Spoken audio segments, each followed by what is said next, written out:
നമ്മുടെ സിനിമയ്ക്ക് വേണ്ടി 5 കൊല്ലം ഇപ്പം നമുക്ക് കളയണം തോന്നുന്നില്ല. 5 കൊല്ലം ഉണ്ടെച്ചാൽ 5 സിനിമ എടുക്കും നമ്മൾ. കളയാൻ ഇനിയും സമയമുണ്ടെന്നാണ് നമ്മൾ വിചാരിക്കുന്നത്. അപ്പോൾ നീലമുടിയുടെ കോൺസെപ്റ്റ് വന്നപ്പോൾ നമുക്ക് നമ്മുടെ ടീം വെച്ചിട്ട് തന്നെ ചെയ്യാം എന്നുള്ള ധാരണയ്ക്ക് എത്തി. ഇപ്പോൾ നമ്മൾ തിയേറ്റർ ചെയ്യുന്ന ആൾക്കാരായതുകൊണ്ട് തന്നെ നമുക്ക് നാടൻ കളിക്കുമ്പോൾ തരക്കേടില്ലാതെ അതിൽ നിന്ന് റെമ്യൂണറേഷൻ കിട്ടും. ആ പണം കൊണ്ട് നമ്മൾ ഈ സിനിമ ചെയ്തു. ഒരു ബാർട്ടർ സിസ്റ്റം പോലെ നമ്മളവിടെ പണിയെടുക്കുന്ന ആ പൈസ കിട്ടി നമ്മൾ ഈ സിനിമ ചെയ്യുന്നു. നീലമുടിയിൽ അഭിനയിച്ചതിൽ ആദിത്യ ബേബി, മജീദ് PH, ഇവർ രണ്ടുപേരും ഡ്രാമ സ്കൂളുള്ളവരാണ്. മജീദ് ഓൾറെഡി എൻ്റെ ഫ്രണ്ടാണ്, ചെറുപ്പം മുതലുള്ള ഫ്രണ്ടാണ്.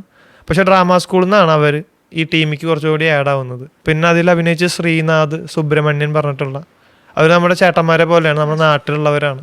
ഇതിനോട് അത്രയും പാഷനേറ്റ് ആയിട്ടുള്ള ആൾക്കാരാണ്. പക്ഷേ അവർ വേറെ IT ഫീൽഡിലൊക്കെ ജോലി ചെയ്യുന്ന ആൾക്കാരായതുകൊണ്ട് അവരതിലാണ് കുറച്ചുകൂടി ഫോക്കസ് ചെയ്യുന്നത്. അത് ഷൂട്ട് ചെയ്തതും നമ്മുടെ നാട്ടിൽ പെരിങ്ങോട്, കൂറ്റനാട് തുടങ്ങിയ പ്രദേശത്താണ്. അതിൻ്റെ ക്യാമറ കൈകാര്യം ചെയ്തത് ഗൗതം എന്ന് പറഞ്ഞിട്ടുള്ള നമ്മുടെ സുഹൃത്താണ്.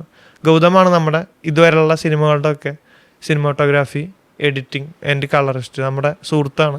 ഗൗതം യൂട്യൂബ് നോക്കിയിട്ട് എഡിറ്റിംഗ് പഠിച്ച ആളാണ്. അപ്പോൾ ഇതെല്ലാവരും അവരവരുടെ പാഷൻ കൊണ്ട് അത് ട്രൈ ചെയ്തിട്ടാണ് നമ്മൾ ഇപ്പോൾ ഇന്ന് നമ്മൾ ഇൻ്റർവ്യൂ വരെ എത്തിയിട്ടുണ്ടെന്ന് വെച്ചാൽ നമ്മളത് അവിടെ വർക്ക് ചെയ്തുകൊണ്ടാണ്. നമ്മൾ ആർക്കും വേണ്ടി കാത്തിരുന്നിട്ടില്ല.